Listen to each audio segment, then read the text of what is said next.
Welcome to ABA On Call with Rick Kubina and Doug Kostewicz. Explore insightful ABA discussions. Stick around for a chance to earn a CEU. Listen for 3 secret words, note them, and claim your CEU after the show. Hello, everyone, and welcome back to ABA On Call.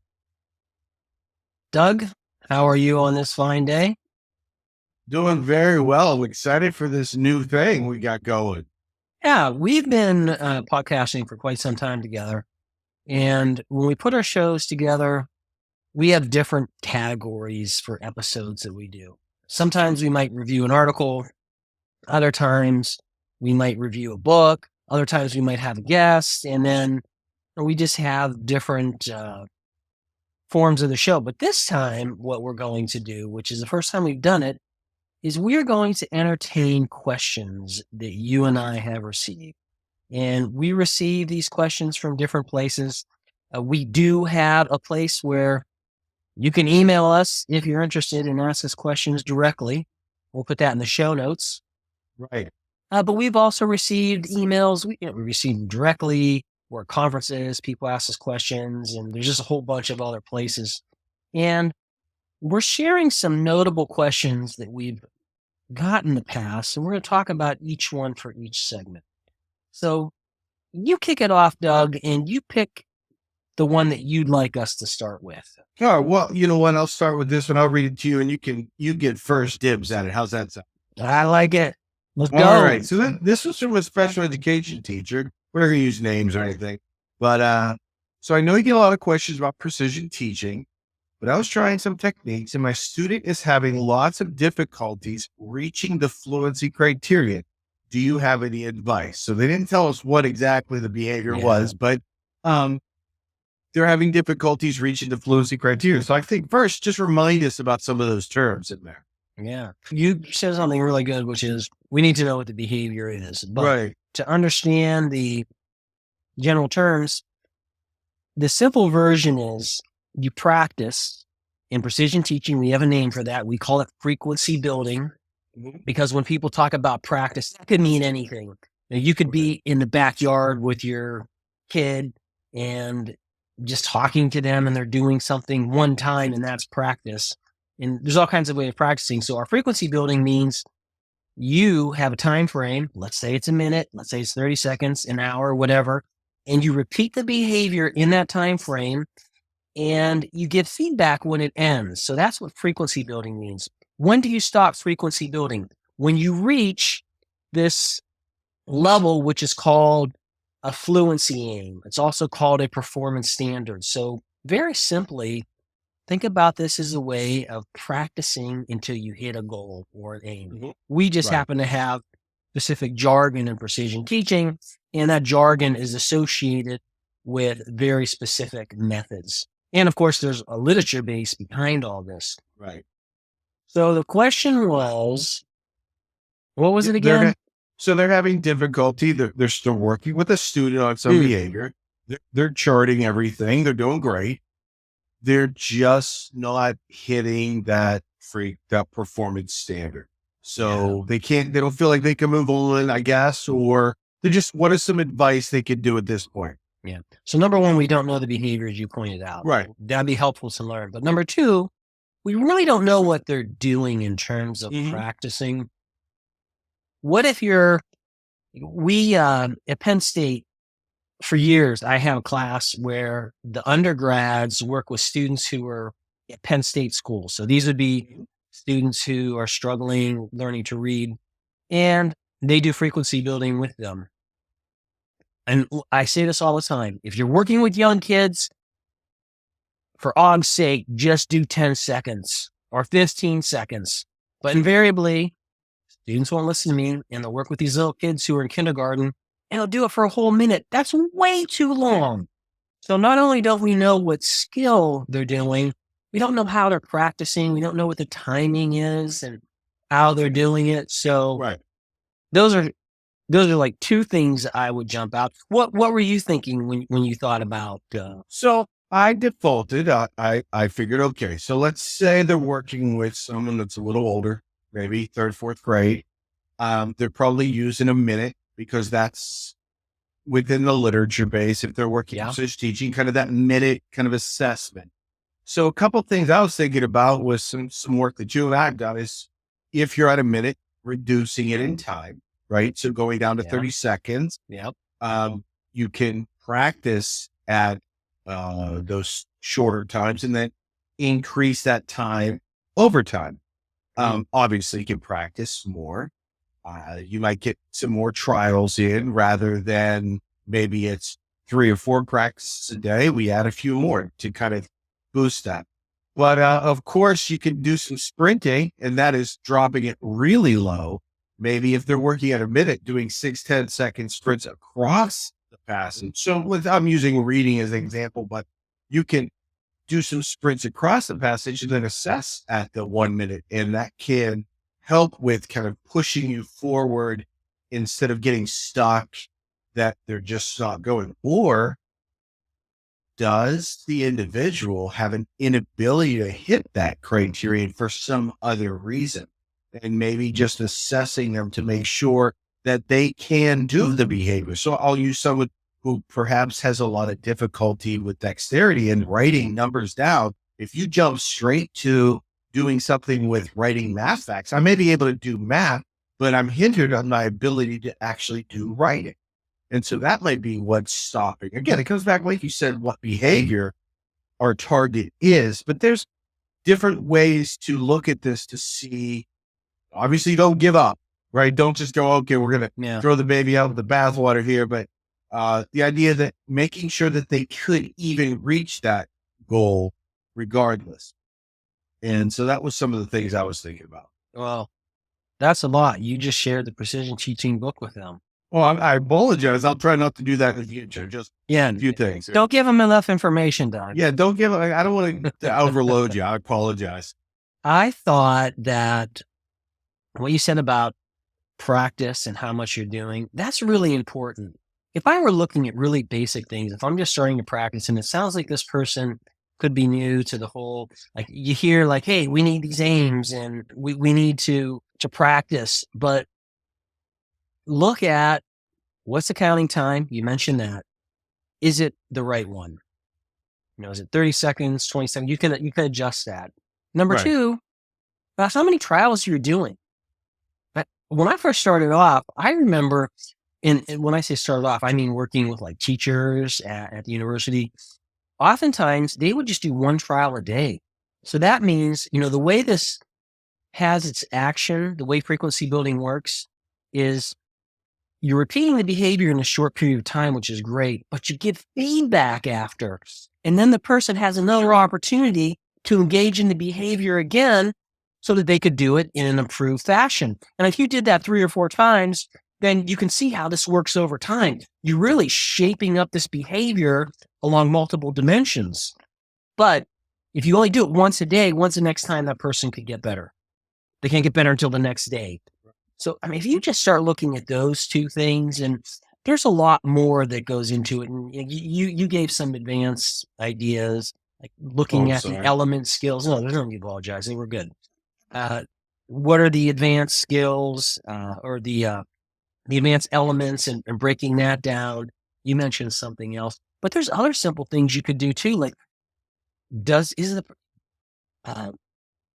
you have some kind of reinforcement that's going on, whether it's external or you probably have a lot of experience with this. And I've seen this quite a bit when my Penn State students work with the state college students.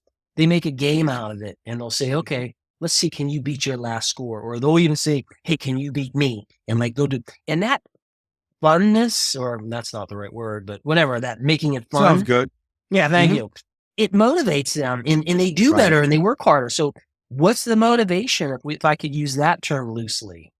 And one thing I did forget to add is we don't know really what the behavior is, but if you've gone too far into whatever your curriculum is, that it's outpacing their ability. So I use reading for an example. if you're reading at passages that are at a frustration level, you may see very, very slow progress, and it may look like they're not improving when in essence, they're just not ready for that level of the behavior. But if you move back a few grade levels or match with their instructional level, then you may start to see faster progress, understanding that over time we'll move from where they're at now to where they need to be, but you just don't jump to where you want them to be and try to keep working there.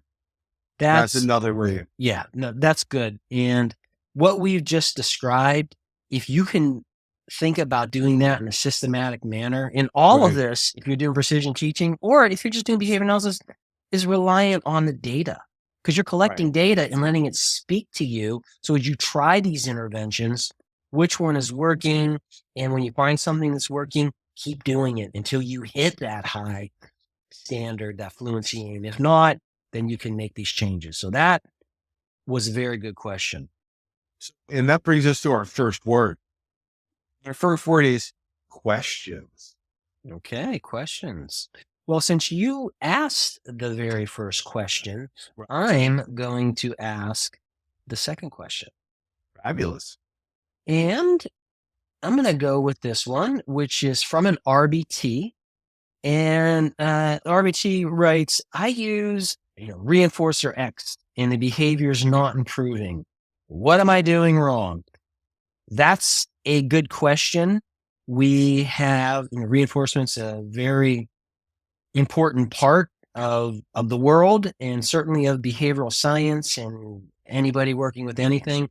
You have this question, Doug. What are you going to say? What's your response? So first off, we have to define it by what it's doing. So if you're using something and you're dubbing it a reinforcer and it doesn't appear to be doing that, the first question you may ask yourself, is this really functioning as a reinforcer to begin with? So those are the questions. I mean, it's something that could work yesterday may not work tomorrow. And because, there's a lot of issues that I'm sure that we'll go into, but that's the first question you need to ask yourself. Just because you're using something that you think is a reinforcer, if it's not working, it might not be a reinforcer. So, I mean, so it's nothing wrong. It's now stepping back, looking at that data and trying to make that decision. So that's the first thing I would say. And I'm sure you've got some other ones. I don't want to steal them all because I probably could. Well, I'll let you talk about your other ones, but I want to reinforce what you just said. Oh, wow. And no pun intended there. No pun was intended. No pun was intended. Thank you for that. I remember when I was a grad student, so this was a long time ago, and the article was something like, if it walks like a duck and quacks like a duck, it's probably a duck. And this was about this very issue in education where someone was saying, oh, M&Ms don't work, reinforcement doesn't work, blah, blah, blah. And this person's whole thing was like, look, a reinforcer means this, and this is how we know it's a reinforcer. It's very technical. I mean, reinforcement is the process. When we use the word reinforcer, that's a shorthand to talking about the event or the stimulus that has these reinforcing properties. And that's what this article was. So right out of the gates, I think you can't say it enough. Like a lot of people listening probably would say the same thing. Like, do you really have a reinforcer?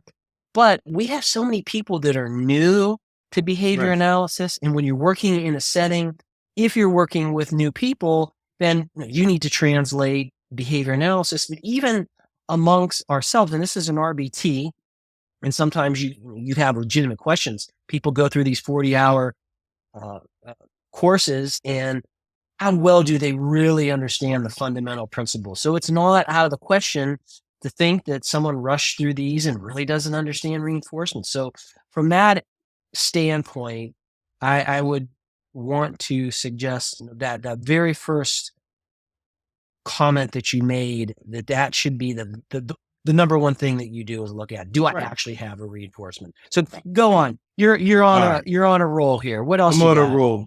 Well, so Some things now to look at so let's say you've identified it as a reinforcer or something that could function that way. You have to look at implementation. How are you using that stimuli? Is it being used at the right time? Is it too delayed? Is it being used perhaps with some other aversive comments inadvertently? Is it confusing? You're not tying things together for that individual? So implementation, usage. You have to look at your schedule. Maybe you might be missing lots of behaviors and you're trying to reinforce it. It's becoming so thin, it's not nearly as effective as something else that's going on in the environment. Another one is the strength of the amount or the strength of that stimuli. Whereas if you had this amount, it would function and it did function, but you know what? We don't want to give too much. So we're going to make it less and less and less. And now it's lost its effectiveness. Even though it's the same thing, it's not the same amount. And two other things that I was thinking about is, whoa. Let me react to one thing that you said. Okay. You and I consider myself an amateur when it comes to animal training, emphasis on the amateur part. Like I know enough to be dangerous. I worked with animals. You and I had been to chicken camps before, and I've done some work with dogs, and I've been to several many. Yeah, chicken you chased my chicken out one year too. We won't. Don't even bring that up. Okay, that's funny. Yes, but what you learn when you work with animals is you have to be so precise when you deliver reinforcement, and that reinforcer, so to speak, just the actual mechanics of how you do this, it matters. Like one of the definitions of reinforcement is that reinforcer has to be delivered immediately. If I work with a chicken or a dog, and the dog or the chicken does something, and I wait 5 seconds, and then I deliver it. Guess what? You might have something that's a reinforcer, but what you're going to actually do is create superstitious behavior because at that moment that you deliver it, that's so. Again, let's just look at when we talk about these issues, a reinforcer and someone. How well are you actually delivering it? Are you doing it correctly? And if you understand clicker training, the beauty of the clicker training is you can immediately mark the behavior. And then, the treat or the whatever you want to say, the reinforcer comes. And then of course that sound becomes a condition reinforcer, but that's a whole nother issue. So just to again, jump on what you're saying here. I want to emphasize that not only do we have to know that we have a reinforcer, but we need to actually be delivering it properly. Right. Okay, keep going. The last two that I had that I thought about, I'm sure there's others. One, there's changing preference, changing over time. So something that may be working early, even at the same amount and you're delivering it properly, may not work later in the week. It may change. And that's why it's always advisable to run multiple preference assessments across someone's training so that you're identifying an array of stimuli that can function potentially as reinforced. And then the final thing that I really thought of is you may be getting to satiation. And that may be because you're delivering perhaps on a continuous schedule that I'm kind of over this. It's not functioning anymore. I've eaten pizza 1,000 times today. One more piece of pizza is not going to work. And so you may be delivering it properly. You may be doing everything right, but I'm just getting that point where it's ceasing to function now. Now, maybe the next day I may not be in that state of satiation, but the idea is these are different ways to look at why something may not be functioning as a reinforcer, or what do I do to change it? There's a lot of different angles. It's not an easy fix. When you learn about the science of behavior, now you read your textbook You maybe see a video and your professor explains it to you, and it just seems so understandable. Oh, you mean we have these antecedents and these behaviors and these postcedents, and they become discriminative stimuli, and then this becomes a consequence. Like it's just so clear, and the reinforcer where that fits in all seems so clear. But as you are talking, you're getting at just how messy this stuff can be, Very messy. and the complexity of it is even another thing. Uh, I can't tell you how many times I'll talk with teachers, and maybe they had a behavior management class in college, and that's all they understand about behavior analysis. So they kind of get that there's these reinforcers out there, and they understand the process of reinforcement. And maybe they come up with like 3 things, and those are the 3 things that are supposed to last every day, all year. And as you're pointing out, come on, I'm going to get sick of that. Even if you're giving me those 3 things in some kind of random scheduling every single day, if every day you're giving me, pudding, pizza, and pasta, those are all P words.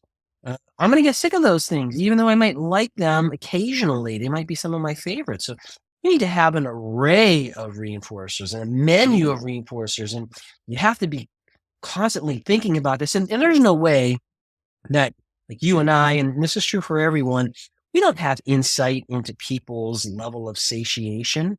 We have no way of knowing that. All we can do is our best guess at this, and try to have robust procedures. If you can do all of that, you can be a really good changer, modifier. You throw the term in that you like of behavior, a behavior change agent. You're better off tending to or knowing all of these different characteristics about reinforcement than just someone telling you, hey, this is a reinforcer, go deliver it. You understand all of these things, then you get it so much more information and can help the person you're working with. Well stated. Well, that brings us to our second word, and that word is comments. Comments. Okay. So since you asked me and I asked you a question, I'm going to go ahead and ask you the third question. Okay. You ready? I'm ready. Okay. So this is a little bit longer. So you ready? So this was from a behavior analyst. I listened to your Alfie Cohen podcast and then recently saw a post on X by Alfie, and he said the following, and I quote, important to understand that de-skilling teachers is the heart of direct instruction. Its pioneer, Uber behaviorist Sig Engelman, said the teacher must be viewed as a consumer of instructional material. Also, from Sig, we don't give a damn about what a teacher thinks or feels. The behaviorist tradition goes back to Edward Thorndike, who thought all decisions about teaching should be made by experts and told his grad students to read about schools rather than visit them so as to maintain the emotionally indifferent attitude of the scientific observer. What are your thoughts on this statement? Oh boy. This guy is a nuisance. Let me add. That's a good word. You're exactly right. He and by nuisance, I don't mean that he's personally annoying. I mean professionally. He gets a lot of things wrong, and this is what happens in the world at large. There are people that argue about things, and it's just part of science. In fact, it's part of society. If you can have different opinions, but when you say things and you present them as facts when they're more your opinions, then you cross the line. And this guy does this again and again and again. I appreciated the podcast that you and I did. He is he started off as a journalist, and there are many people that do this. They start off as journalists, they get in a particular area, and then they talk about it, and he's written books, and his book happened to catch fire when he wrote it. It was called Punished by Rewards. And he talked about behavior analysis as being just completely wrong. And here we could literally break this down and talk about different components of what he's saying. And I'm not going to talk about all the things. I'll just talk about one thing, and we'll go back and forth and talk about what exactly is he getting wrong. Well, let's just talk about Engelman. Number one, Engelman was the founder of direct instruction, and Engelman said many times he was not a behavior analyst. Right. Engelman had no connections to behavior analysis. He was a logician. He was a person who field tested his procedures. He looked at the data, iterated. And people who understand behavior analysis, we do similar things where we collect data, we look at what the data are telling us, and as a result, we might shift course, we might make a tweak. And those things are not the domain of behavior analysis. Many people do those kinds of. So for number one, for him to say that Engelman's the behavior analyst, he's wrong. And I'll just stop there. There's other things I want to say, but I'll let you either talk about that or talk about other things in his post that we feel he's gotten wrong. Well, I take offense to the notion that we're de-skilling teachers when they're using direct instruction. I always come back to what is the outcome of education, right? What is the goal? Is the goal for teachers to feel really good about themselves? Or is the goal at different ages for students to make academic gains, social gains, you become better, right? Each year, the goal is that they're learning that year's material. Whoever decides what that material is, they're learning those experiences, whether it's homeschooled, at school, charter school, whatever. The goal is that they're supposed to be improving their experience.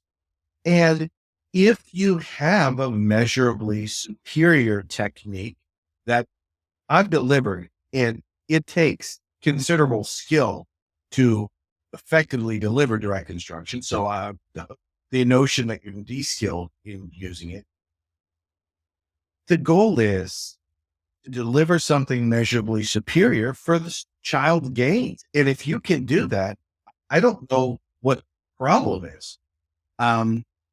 Are there different ways to do it? Is this one technique? Yes. But to single out this technique that has produced measurably superior gain and to say that that's de-skilling teachers, that doesn't make a lot of sense to me, right? Does that make a lot of sense to you? No. It's wrong. It's wrong-headed. And making inflammatory statements is going to get attention. When you're on a platform like X, you're trying to get people to listen to you. Right.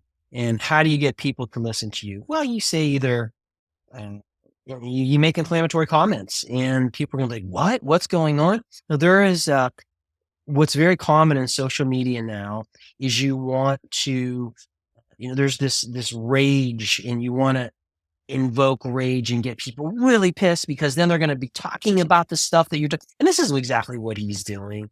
I love the comment where he says, it's pioneer uber behaviorist Sig Engelman. He's not only a behaviorist, he's an uber behaviorist. Like so behaviorist. Is that different than a Lyft behaviorist? Oh, I'm sorry. I wasn't sure. Yeah. It's the political debate when you have the liberals versus conservatives, and no matter what side you fall on, you just see when people fight, you're an uber liberal, you're an uber conservative. So not only are you this bad thing, you're the worst kind of that bad thing. And here's another thing too. If he got it, if he knew what he was talking about, he wouldn't be calling people behaviorists. he'd be calling him a behavior analyst. A behavior analyst is the person that acts on the world and applies the science of behavior to help make it better. A behaviorist is someone that talks about philosophy. So even on what he's saying, he's flat freaking wrong that a behaviorist is not someone who's going to do what a behavior analyst does. We have books or we have journals where people talk about things like, hey, do we have free will or don't we have free will? That falls under the philosophy of behavior. Behaviorists can talk about that because you're never going to prove that one way or another. Now, you can look at the data and come up with probabilities and make your own informed decisions. That's another thing. And that's what behaviorists do. So the fact that he can't even get our terminology right is very telling about him. And of course, again, if he wanted to piss a couple people off, you did it. You got two people who are angry that you're still spreading misinformation after all these years. And I guess all you can do is take it for what it is and Right. try to put some information out there that's counter to what he's saying. Well, I was looking for any of the data that he shares on his thoughts about any of this, but I guess that may be a little too much to put in a tweet, or I guess they don't call them tweets anymore. I don't listen. I'm about the farthest thing from social media as they come, but the idea that if you look across most everything that he talks about, the lack of data to support his assertions, it's this. He goes at the feeling side of things. So when you ask what are our thoughts, it's frustration, but it's more the same. This is you could replace all of this with how to parent. You can replace with it, and he'll have the same exact take on whoever said something this way. Let's pick on them, and then I'll say it my way. That really doesn't have any data support for it. Yeah. The thing with Cohen in which he did is he understands how to read psychology journals, and he has read data to his credit, studies, and some of the things that he's read, they're legitimate science articles and people that have done things. And, he has his own spin on it. Everyone does that. Everyone interprets the literature. But for some reason, he has just decided to pervert much of the information on behavior analysis and go for ad hominems like, he talks about Thorndike, who's, famous law of effect. That's what Thorndike was known for. And the law of effect is pretty simple, which says, behaviors followed by a pleasant or rewarding consequence, they're more likely to be repeated. That part of it is pretty similar to what we know about with reinforcement. And yes, that is something that Thorndike has. And so he's, again, this Thorndike is evil because he's like, hey, let's not pay attention to teachers' feelings, as if, teachers' feelings are the number one thing. Who's fucking sorry. Who's bleep that out. Whose feelings I care about? I care about the kids' feelings. Do they know how to read? Do they know how to do math? Do they know how to have these positive outcomes so they can become more productive in their life?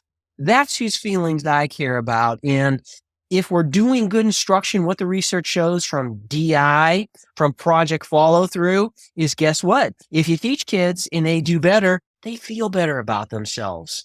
And we have this information. So the stuff that he's saying is just absolutely, at least in this tweet, I'm not going to, say everything this guy says is wrong, because that would be overboard.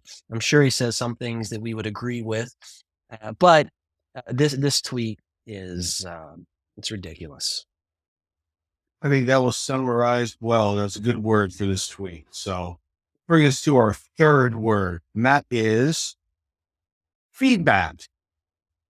So I'm calling out to all you listeners out there. Please feel free to send more questions our way. We enjoyed this, and We enjoyed addressing these questions, and hopefully we get to hear some more. Yeah, thank you. I agree. You all have remarkable experiences, and if there's anything that we could do to, we love talking about it. You can tell Doug and I like to talk about things, and we're both professors. We both have devoted our lives to the science of behavior, things like precision teaching, and things that work. That's what we're into because we like to make a contribution to society, like I know many of you do. This is why you're attracted to behavior analysis, because you're trying to apply the science of behavior to help people live better lives. And that is something that's worth doing. Sounds good to me. Okay, well, thank you all. On that note, we will say goodbye to you, and we look forward to talking to you on our next episode of ABA On Call.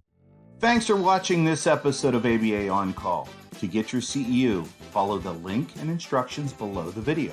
You can enjoy the program again there, or you can go straight to the attendance verification quiz. Just enter the secret words and pay the CEU fee to generate your certificate.